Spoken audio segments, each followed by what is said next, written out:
Have you ever wondered how one of the world's longest and most profound epics came to life?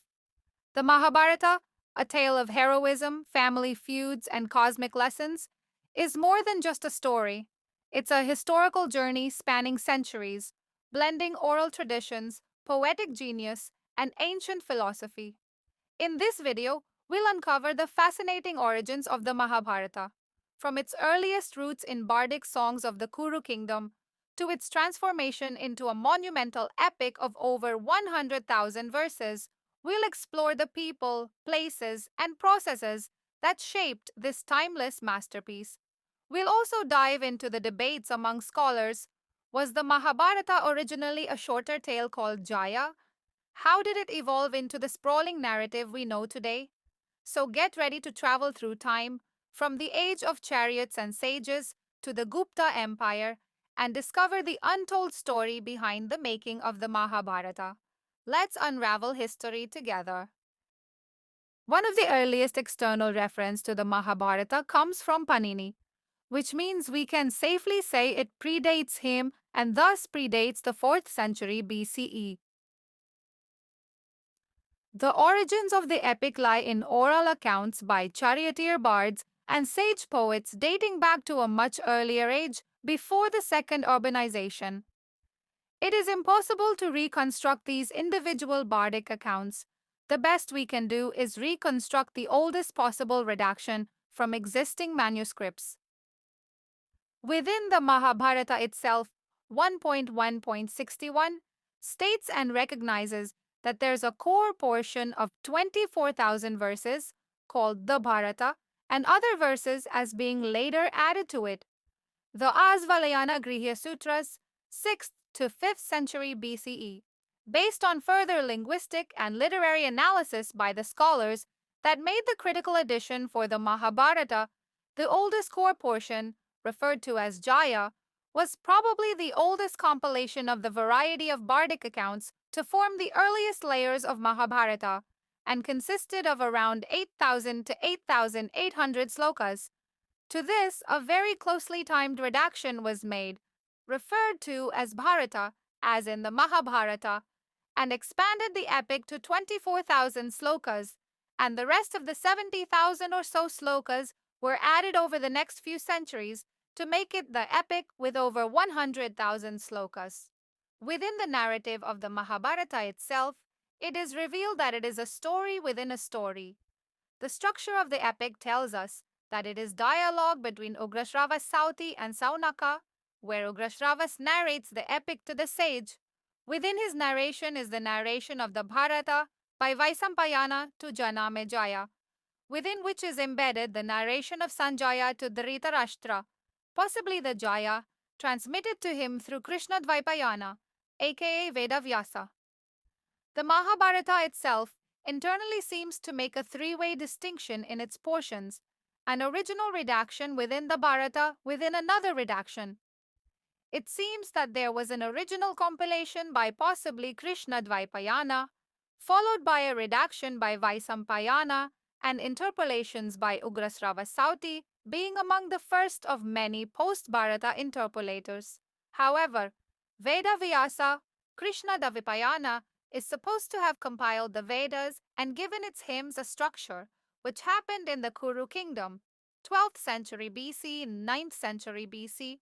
Veda Vyasa itself is a title meaning compiler of the Vedas, and likely applied to multiple compilers working on forming an orthodox canon for the early Kuru state.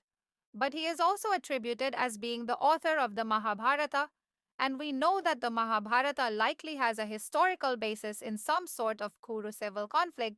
Is it possible that Krishna Dvaipayana may have been one of the many Veda compilers of the Kuru state, and also a witness to the original events and an author of one of the many original bardic accounts whose name may have survived due to his possible prominence back then? Perhaps this led to him solely holding the Veda Vyasa title and Vaisampayana and Ugrashrava Sauti being connected to him by making them his students. Some scholars have argued against the conventional view of Jayabharata rest of the verses, like Johannes Bronkhorst, who believes that while the Mahabharata contains the triple narration story, It only differentiates its portions into the Bharata and later additions. He believes Jaya and Bharata are the same thing, and the original core consisted of 24,000 shlokas only. The Bharata core and rest being additions is also mentioned by Panini, and he says it was not recited in the Vedic pitch accent that is done for Vedas, implying it was a post Vedic compilation. This is attested by Literary and Linguistic Analysis OFC. Other interesting pieces of evidence that tell us of particular instances of interpolation include the Suparnakhyana. A late Vedic poem narrates the tale of Garuda, which was likely the precursor and the basis for the expanded story of Garuda in the Adi Parva, first chapter of Mahabharata. Another piece is the Spitzer manuscript discovered from the Kizal caves in Xinjiang, China. Based on carbon dating and analysis of scripts used, both Kushana Brahmi and early Gupta Brahmi were used. A date of 200 to 230 CE has been given to it. An interesting detail is that the portions of it that discuss the chapters of the Mahabharata but don't mention Virata Parva, chapter 4, and Anusasana Parva, chapter 13, which means that these chapters were added to it after the 230s CE. As for the endpoint of these redactions being the Gupta period is dated by checking the entire narrative of the epic and comparing it with attested history to identify possible interpolations after the Bharata portion.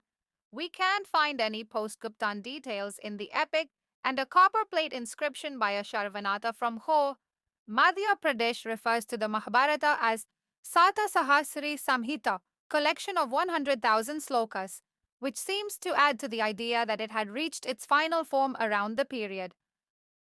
So, to summarize, we can conclude some points that the historical basis for the epic was some sort of Kuru Kingdom conflict around 12th to 9th century BCE oral bardic accounts. From the same time, 12th to 9th century BCE, recorded and transmitted these events over centuries. Around 6th to 4th century BCE, these accounts were compiled into the oldest core layers of what would become the Mahabharata, depending on who you ask. This included the Jaya redaction immediately followed by the Bharata redaction, or just the Bharata redaction. Over the next few centuries, more redactions and interpolations were made, adding more slokas, up to 100,000 in number, terminating around the Gupta period and giving us the current version of the Mahabharata. And that brings us to the end of this incredible journey through the origins and evolution of the Mahabharata.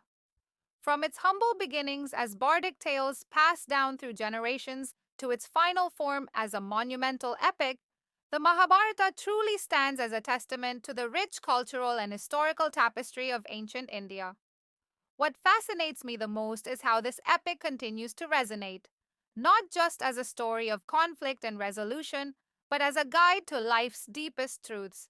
If you enjoyed this exploration, let me know your thoughts in the comments below. Do you think the historical Kuru conflict truly laid the foundation for this epic, or is the Mahabharata more of a spiritual allegory? Don't forget to like, share, and subscribe for more deep dives into history, culture, and mythology. Together, we'll uncover the hidden stories that shape our world. Thank you for watching, and until next time, keep exploring the wonders of the past to better understand the present. See you in the next video.